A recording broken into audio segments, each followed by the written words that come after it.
Hello guys, magpagpalang gabi sa inyong lahat.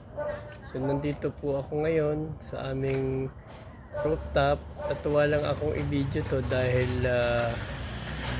medyo mas maraming ilaw po ngayon ang nakikita ko, kaya ganito po ang hitsura ng aming rooftop paggabi. Kaya guys, so nare-relax ako dito sa view na to.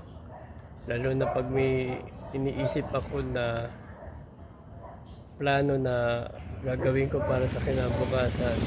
Kaya ito guys, so, kaya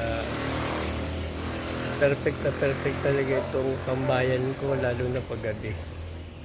Kaya kung itong video ko guys ay inyong nagustuhan, pakipalo nyo na lang ako, pakilike and share na rin. Salamat po sa inyong panonood and God bless you all. Ganda oh.